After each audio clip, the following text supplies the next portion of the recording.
Ficou melhor. Pai do Senhor, meus irmãos, é uma alegria poder estarmos aqui e você aí, e aqui poder oferecer a Deus um culto de louvor e de adoração.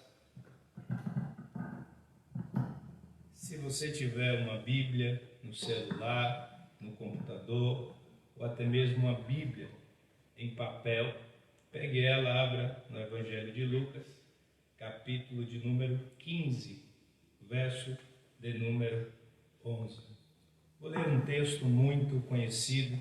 Sei que essa parábola ela já foi pregada, repregada, até mesmo por muitos oradores, mas que possamos nesta noite ouvir aquilo que o Senhor pode nos falar por intermédio desta palavra.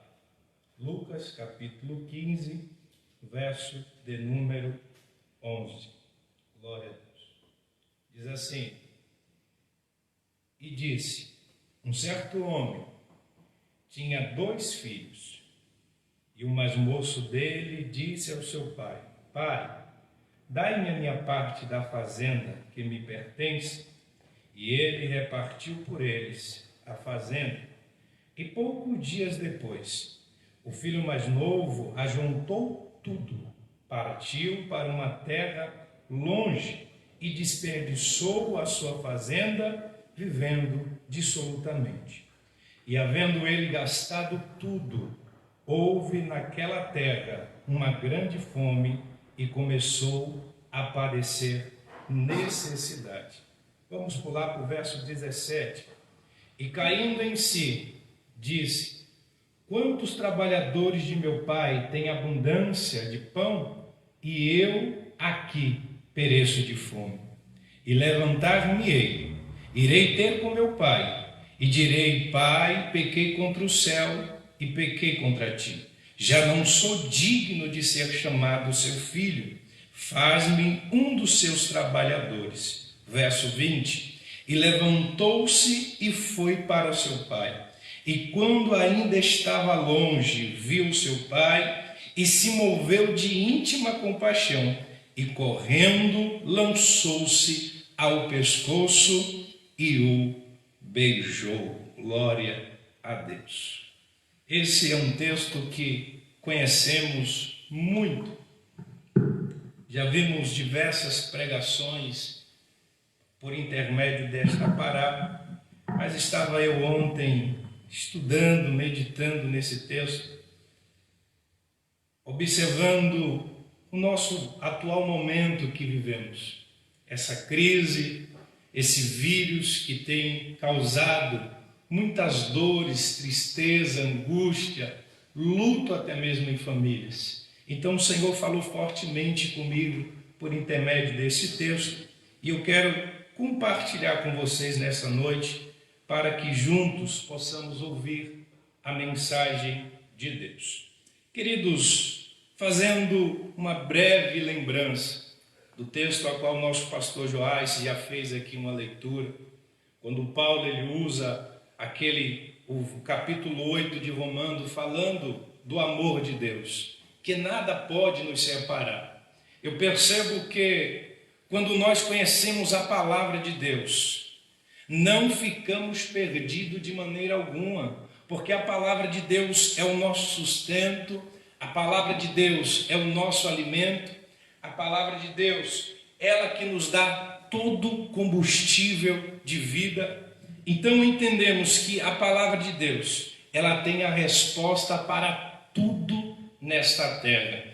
Alguém que tem a palavra de Deus nunca vai ser pego de surpresa, porque a palavra de Deus, ela nos guarda, a palavra de Deus, ela nos mostra, a palavra de Deus, ela nos revela tudo aquilo que a gente acha que não sabemos, mas está tudo escrito na palavra de Deus. E quando eu vejo que uma pessoa, ela não tem a palavra de Deus, ainda que venha qualquer crise, ainda que venha qualquer situação adversa, ela vai ser abalada porque não tem a palavra de Deus, mas aquele que tem a palavra de Deus, a palavra pura, a palavra verdadeira, a qual Jesus diz: eu sou o caminho, a verdade e a vida. Esses que têm esta palavra, de maneira alguma vai se apavorar, vai se angustiar ou até mesmo se desesperar, mas vai permanecer firme, confiante, porque tem uma palavra que nos sustenta. E o Senhor diz: eu sou fiel e verdadeiro para cumprir com a minha palavra. Quando olhamos o texto de Lucas e percebemos a história ou a parábola destes dois filhos, deste pai, vamos entender que este filho, ele está pedindo ao seu pai uma herança, e que essa herança lhe pertencia, era parte da sua herança. Então ele chega para o pai e fala: pai, eu quero a minha parte da herança. Para que o que ele ia fazer não sabemos, mas ele pede ao pai a sua parte da herança. Vamos fazer uma leitura expositiva, versículo por versículo, porque em todos esses versículos eu percebo que tem um ensinamento, tem uma revelação divina para mim e para a tua vida. Como vamos observar no verso de número 12, acompanhe comigo, 15, Lucas 15, 12, vai dizer assim: e o mais novo deles disse ao pai: pai, dai-me a minha parte da fazenda, que me pertence. E ele partiu por eles a fazenda. Veja que este filho, ele pede ao seu pai aquilo que lhe pertencia. Não era errado ele ter a herança. O problema que está aqui nesse texto que nós observamos é que ele está pedindo na hora errada ou por motivos errados. O filho mais novo tomou uma decisão precipitada e pediu algo fora do tempo. Quantas das vezes nós já agimos assim? Quantas das vezes já tomamos atitudes precipitadas e depois nos arrependemos? Perceba que este filho, ele não tem noção do que vai encontrar lá na frente, ele não tem ideia do que vai acontecer amanhã. Ele está decidido agora, ele quer agora, ele vai fazer agora. Então ele chega para o pai e fala: pai, me dá a minha parte porque eu estou decidido. Mas ele não sabe, tomando aquela decisão precipitada e fora do tempo, ele ficou sujeito a passar por consequências inesperadas. Nenhum de nós esperaria que este vírus chegaria para nós, mas ele chegou. E agora?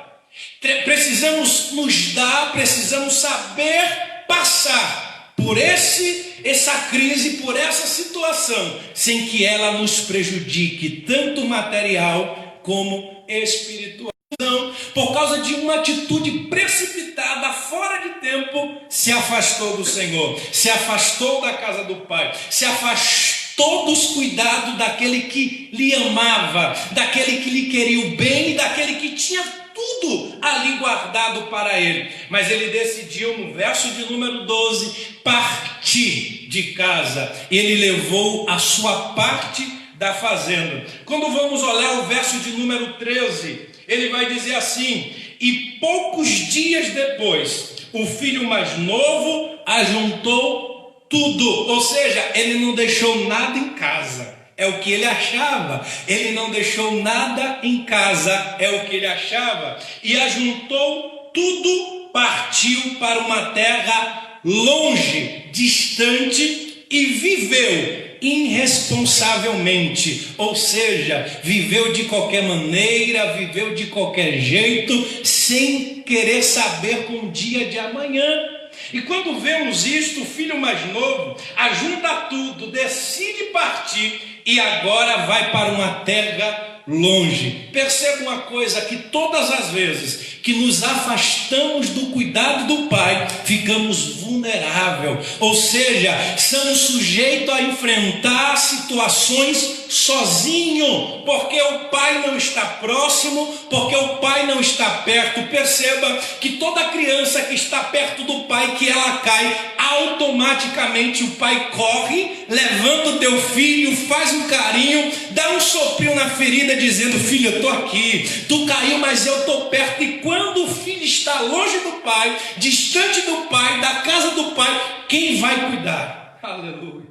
Quem que vai pegar no braço? braço? Quem que vai lhe carregar? E quando chega no verso 13, que diz: e ele partiu para uma terra longe, ou seja, não quis nem ficar um pouco próximo, foi para bem longe do seu pai. E quando nós entendemos que ficar longe do Pai não é uma boa escolha, que ficar longe da casa de Deus não é uma boa decisão, agora o momento é de nós ficarmos em casa, nós aqui em pouco número, você aí em sua casa, junto com a tua família, em quarentena, mas quando acabar tudo isso, aonde você vai querer ficar? Em casa, longe do Pai, ou dentro da casa de Deus, em sua presença, perto dele? Porque é isso que muitas das vezes eu observo. Uma das vezes que me deram um exemplo clássico disso, eu acho que foi o pastor Joás que falou isso, que quando a gente chega no aeroporto, a gente olha para o avião, pastor, ele é imenso, é um negócio tão gigantesco, mas perceba que aos poucos ele vai decolando, você vai ficando longe do avião, mas quando ele chega lá embaixo, ele está pequenininho para você ver. A mesma coisa é o Pai, quando nós vai se afastando, Deus vai ficando pequeno na tua vida, vai ficando pequeno, e aí como que você vai ficar? Na hora que precisar do cuidado do Pai, na hora que precisar do carinho, do amor, do aconchego do Pai, não vai ter, porque está longe de casa, e não podemos de maneira alguma se afastar do Pai. Não valorize o que o Pai entregou nas suas mãos. Ele não valorizou, ele não deu crédito, não cuidou daquilo que era dele. O Pai deu de direito a ele, mas mesmo assim ele viveu de qualquer maneira, gastando tudo, fez todo tipo de festa e perdeu tudo. Aí quando chega no verso de número 14, a Bíblia vai dizer assim: e havendo ele gastado tudo, houve uma grande fome naquela terra, e começou a padecer necessidade. Ou seja, havia gastado tudo do que tinha, tudo que tinha juntado na casa do pai, não sobrou nada, ele gastou tudo, e agora começa a padecer fome. Perceba que a decisão, a escolha de viver longe do Pai, causou a ele alguns danos, aonde ele não teve ninguém para lhe orientar na questão administrativa, aonde ele não teve ninguém para te conduzir da forma que ele deveria se portar ou viver, ou até mesmo administrar os seus bens, porque não tinha um pai que te aconselhasse, não tinha um pai que te orientasse, mas temos o Deus Todo-Poderoso, temos o Espírito Santo que nos consola, que nos guia, que nos orienta, e se nós não estivermos próximo dele, podemos sofrer danos irreparáveis. Quando eu olho que ele gastou tudo, e ele vive de maneira necessitada, o problema não está em ele ter gastado tudo. Poderia ter gastado tudo, é normal. Quantas pessoas nós conhecemos que gastou o dinheiro todo, ficou pobre, mas depois foi para a luta, conquistou tudo e Deus abençoou de novo. O problema não está em ele ter gastado tudo. Não, era normal isso. Poderia ter acontecido com qualquer um, mas a questão maior que, porque vindo, ele nunca teria esperado aquela situação. No dia que ele sai da casa do pai, no dia que ele toma a decisão de levar todos os bens, ele nunca imaginaria que um dia ficaria pobre. Ele não se preparou para isso, ele não se precaveu para isso, ele não teve reserva para isso, e aí começou a padecer fome.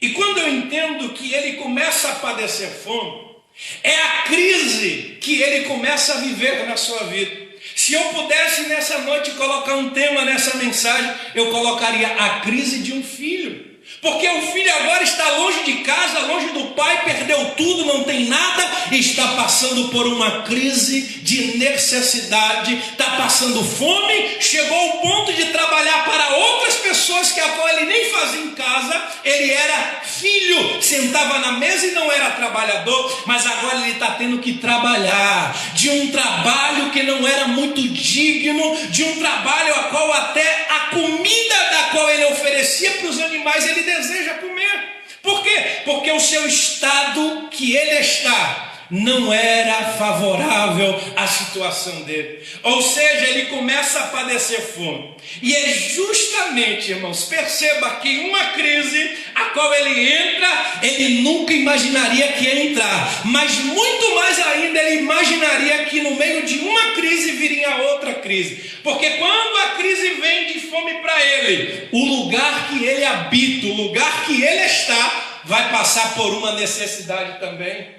Olha, que contraste. Aonde ele achava que ele se daria bem, aonde ele achava que iria ganhar, queria vencer, ele começa a passar necessidade. E ali ele poderia se levantar, se erguer, voltar novamente até as suas coisas, mas no mesmo momento de uma crise, veio outra crise de fome naquela terra. É o que o texto vai dizer, o verso de número 14. E havendo ele gastado tudo, houve naquela terra uma grande fome. Ou seja, ele não tinha ideia do que iria acontecer depois que ele saiu da casa do pai. Mas quando ele sai da casa do pai, ele gasta tudo. Não tem responsabilidade, não tem compromisso, não tem administração no que tem. Perde tudo, começa a passar fome e agora no meio da sua crise, ele enfrenta outra crise. O problema não foi ter vindo a fome naquela terra, é que ele já estava passando por fome. Ou seja, muitas das vezes nós já estamos em uma crise, e se vir outra crise aí já vai ser pior ainda. Porque já estamos tentando se erguer, se levantar de uma crise, aí vem outra. E quando eu entendo que a crise de um filho vai acontecer na vida de qualquer um, porque estamos sujeitos a isso. Nós não estamos afastados, não estamos excluídos de passar por dificuldade, de passar por crise. Era necessário ele ter que viver esse momento único para poder adquirir experiência. O estado que ele está agora é o estado de vergonha, de necessidade. Eu não sei qual que é o estado que você se encontra agora, mas eu tenho certeza que em algum momento você deve ter se perdido. Em algum momento a decisão, a escolha que você tomou na tua vida pode ter lhe causado essas dores, essas crises que você está vivendo. Eu não estou me referindo à crise do que estamos vivendo agora, do vírus. Eu estou falando a crise muitas das vezes emocional, a crise muitas das vezes de raiva, de rancor, de não amar, de não perdoar, porque muitas das vezes a pior crise que nós vivemos não é a crise física, mas é a crise emocional. E essa muitas das vezes nos joga em uma cama, nos deixa cabisbaixo, nos traz depressão. Por quê? Porque ficamos afastados do Pai. Mas entenda uma coisa, que mesmo ainda ele estando naquela situação, mesmo ainda ele vivendo aquele momento tão ruim, ele faz lembrança da casa do Pai.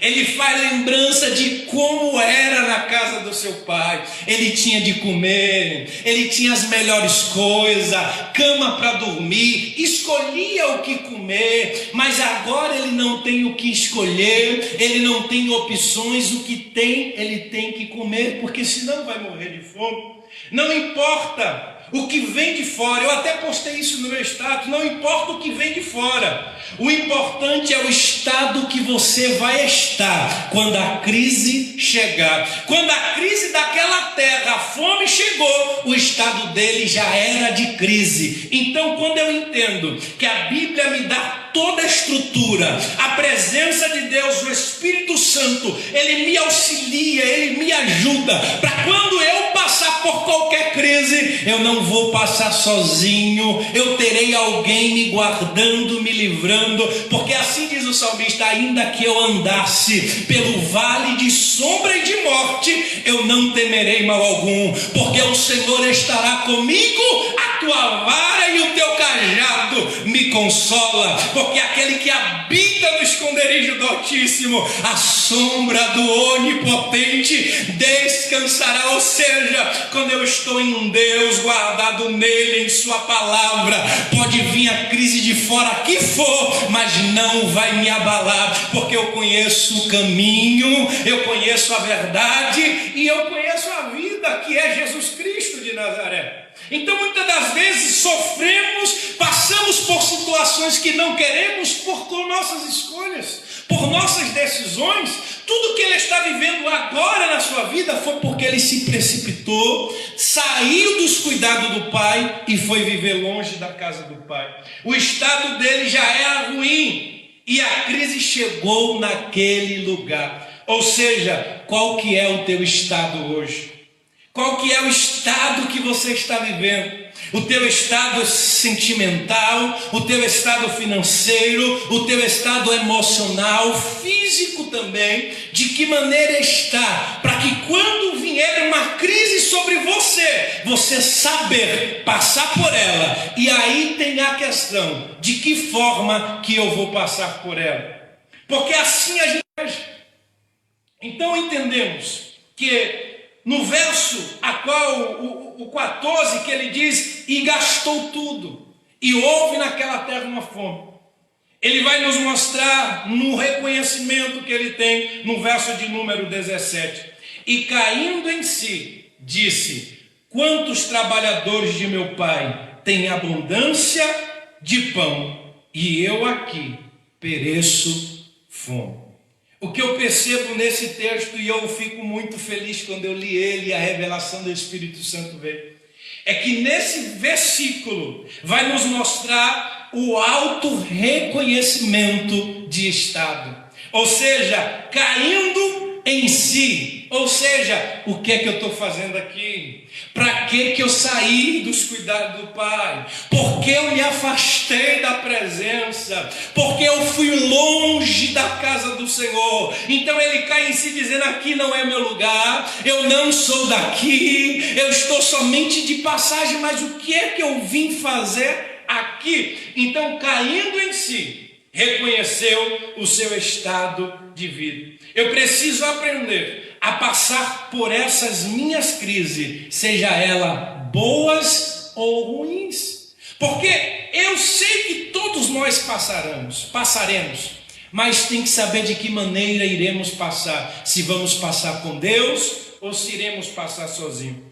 A crise, ela tem duas vertentes. A primeira vertente é: ou ela vai te parar, ou ela vai te matar espiritualmente, ou a outra opção, ou você vai sobreviver e vai passar por ela glorificando e exaltando a Deus. Ele percebe que o estado dele é ruim, ele reconhece, auto-reconhecimento de estado, e ele agora começa a planejar no verso de número 18: eu vou me levantar, eu não vou ficar aqui. Olha, a minha vida não era assim, eu não era desse jeito. Deus já tinha me regenerado, Deus já tinha me lavado no sangue de Jesus, eu já tinha passado pelo processo da santificação e ainda estava me santificando, mas agora eu caio em si, reconheço o meu estado e eu vou me levantar, eu vou correr e irei até com meu Pai, eu vou dizer para Ele que eu pequei, que eu errei, que eu estava errado, tomei uma escolha precipitada, mas eu estou disposto a voltar para casa, eu estou disposto a ficar debaixo dos teus cuidados, eu estou disposto a ficar debaixo da sua obediência. O que Ele dizer vai ser, o que Ele falar está falado, porque é o auto-reconhecimento. Pode ser que hoje você aí na tua casa precise cair em si e ter esse auto-reconhecimento de dizer: olha, esse lugar não é meu, não foi para isso que Deus me escolheu, não foi para isso que Deus me chamou. Eu vou me levantar, eu vou me erguer e eu vou ao encontro daquele que me amou primeiro, daquele que entregou o teu Filho unigênito para a minha salvação. Então esse autorreconhecimento é muito importante e precisa acontecer isso na nossa vida. Esse autorreconhecimento de entender que eu não estou bem, de entender que a situação é ruim e que eu preciso agir para uma mudança de vida. Vamos ver o verso de número 19, já vou concluir aqui, porque senão o pastor vai me pegar depois, não deixar mais eu pregar. Ô glória! O verso 19, esse verso aqui é muito importante para nós falarmos. Já não sou digno de ser chamado teu filho, faz-me como um dos teus trabalhadores. Eu tinha até alguns exemplos de crise, de pessoas que entraram em crise e que souberam sair. Eu vou dar aqui rapidamente Daniel. Na crise de morte, Daniel foi orar 3 vezes por dia. Esther, na crise de morte, Esther foi jejuar 3 dias. Na crise de Sadraque, Mesaque e Abednego, eles quiseram permanecer fiel. 3 elementos que te fará passar por qualquer crise: oração, jejum e confiança no Deus Todo-Poderoso. Aleluia. Faça das suas crises uma escada para ficar mais perto de Deus.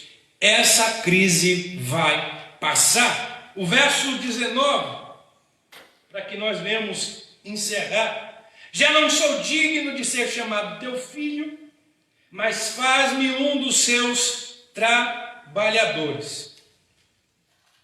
Existe, queridos, hoje situações que vêm sobre nossas vidas que nos coloca reféns de algumas coisas.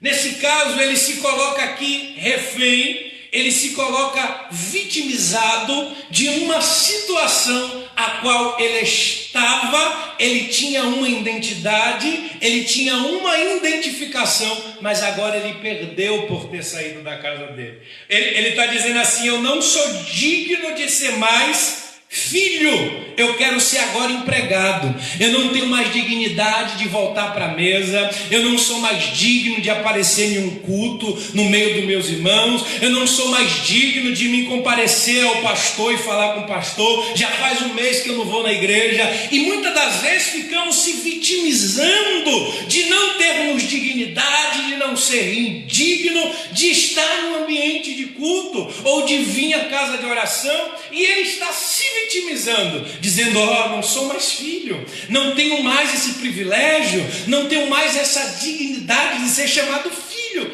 E é o pedido que ele quer fazer para o pai. Mas quando eu entendo que se ficar se vitimizando não vai te ajudar em nada, para ele sua identidade de filho já não era mais oportuna, já não era mais existida na vida dele. Então ele fica dizendo que não é digno de ser filho. Ainda que você venha se sentir indigno de algo de Deus, escute isso, saiba que foi para isso que Jesus morreu.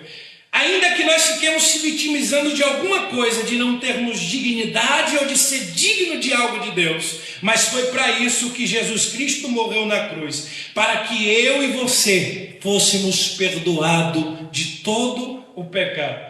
Na primeira epístola de João, capítulo 2, verso 1: e se pecar, terás um advogado fiel do lado do Pai. E ele ainda vai dizer que o sangue de Jesus nos purificará de todo pecado. Então não tem como eu ficar me vitimizando: eu errei, eu fugi, eu me afastei, eu caí. Não, é hora de você se erguer, se levantar. Espera essa crise passar, espera esse momento de quarentena passar, mas na primeira oportunidade, no primeiro culto que nós tivermos em comunhão, queremos ver você aqui na frente dizendo: eu estou voltando para a casa do Pai, porque eu me levantei, eu me ergui e eu vim correndo ao encontro do Pai. Vamos adiante para nós terminar. O verso 20, para eu concluir aqui, acabou, eu vou sentar. E levantou-se e foi ter com seu pai. E quando ainda estava longe, viu seu pai e se moveu de íntima compaixão. E correndo, lançou-se ao pescoço e o beijou. Glória a Deus. ainda que ele tinha planejado, pensado, ainda que ele tinha feito todo o planejamento de mudança de vida, isso só viria a acontecer se ele tomasse uma atitude. Pensar muitas das vezes não resolve, planejar muitas das vezes não resolve, precisa ter ação. Se levante, vá em busca do Pai, volte para a casa do Pai, porque Ele vai estar te esperando. Ele não ficou pensando, ele se levantou e deixou o lugar a qual ele estava e correu para os cuidados do Pai. Tem situações na nossa vida que é nós que vamos entrar. Tem situações nas nossas vidas que é nós que vamos nos colocar, mas somos nós mesmos que vamos precisar sair. Deus não vai te tirar de algo que você entrou. Deus não vai te tirar de algo que você se colocou. Deus, ele vai cuidar daquilo que vem de uma força maior, que é inevitável, algo que o homem não consegue parar, como esse vírus que tem nos acometido em todo o mundo. É Deus que vai cuidar dele, é Deus que vai pôr a tua mão poderosa e fazer a tua preciosa vontade. Mas aquilo que foi decisão sua, escolha sua, você precisa se levantar, mudar e voltar para a casa do Pai. Não busque resposta ou soluções para as suas crises em lugares errados ou com pessoas erradas. Você sabe como sair dela. Você sabe aonde encontrar a resposta e a solução. E a resposta é: o Pai está em casa esperando por você. Que Deus em Cristo te abençoe. Que você entenda que mesmo ainda vivendo em uma crise que estamos, Deus ainda consegue nos alcançar, nos abençoar e nos dar uma nova oportunidade. Ainda que você tenha caído, ainda que você tenha errado, aí na tua casa pode haver um reconhecimento de si mesmo e você hoje se reconciliar com Cristo, para que aquilo que a Bíblia diz, que quando um pecador se arrepende, começa a festa no céu. Que nessa noite, aí na tua casa, no meio dos teus parentes, aonde é uma testemunha para você, você confesse que errou, você confesse que se afastou da casa do Pai e que você quer se reconciliar com Ele, porque eu tenho certeza que o Deus que se encontra agora aqui e aí na tua casa, Ele vai te amar, Ele vai te receber e Ele vai te restituir tudo aquilo que você um dia poderia ter perdido, ou seja, você poderia ter ganhado mais, mas pelo fato de ter se precipitado, tomado as coisas fora do tempo, perdeu tudo. Mas Ele vai fazer que nem Jó, tirando tudo, mas Ele tem ainda coisa nova para a minha e para a tua vida. Que Deus te abençoe no nome de Jesus.